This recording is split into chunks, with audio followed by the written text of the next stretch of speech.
گیا کہ ایک شخص جو ہے نماز کا وقت آیا اور اس نے ابھی نماز نہیں پڑھی، پڑھ سکتا تھا، صحیح تھا، تندرست تھا، پڑھ سکتا تھا، لیکن نہیں پڑھی۔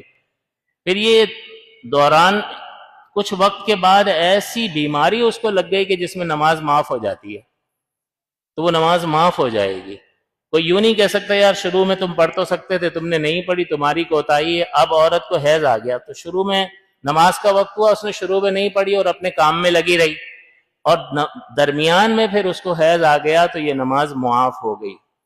اسی طرح کوئی شخص اگر بے ہوش ہو جائے، نماز کے وقت کی ابتدا میں ہوش میں تھا، پڑھ سکتا تھا، لیکن اس کو تھوڑی پتا تھا آگے کیا ہونے والا ہے، اور بعد میں نماز کے وقت کے دوران وہ بے ہوش ہو گیا، اور یہ بے ہوشی پوری 5 نمازوں تک رہی، طویل لگاتار 5 نمازوں تک رہی، تو پھر اس پر یہ نمازیں معاف ہو جائیں گی۔ ہاں 1-2 نمازوں تک رہے گی، پھر ہوش آ گیا تو پھر ان نمازوں کی قضا لازم ہوگی، لیکن اگر یہ بے ہوشی 5 نمازوں کو لگاتار گھیر لے گی تو پھر اس پر یہ نمازیں لازم نہیں ہوں گی۔ تو اس سے آپ کو یہ بھی پتہ چل گیا کہ ایک شخص جو ہے وہ بائک سے گرا اور سر پہ چوٹ لگی، کوما میں چلا گیا، کئی دن بے ہوش رہا، تو یہ کئی دن جو بے ہوش رہا ان نمازوں کا کیا ہوگا؟ تو آپ کہیں گے کہ ہوش میں ہی نہیں تھا۔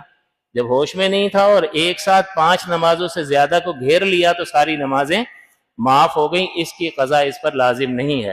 لیکن 5 نمازوں سے کم وقت میں اس کو ہوش آ گیا تو پھر ساری نمازیں اس کو سابقہ قضا کرنی ہوگی۔ اس سے آپ اندازہ لگائیے کہ یہ نماز اس قدر اہمیت کی حامل ہے کہ فقہا نے اتنی دقت نظر کے ساتھ ان مسائل کو بیان کیا ہے۔ اس کی کوئی نہ کوئی امپورٹنس ہوگی تبھی تو بیان کیا ہے یا نہیں؟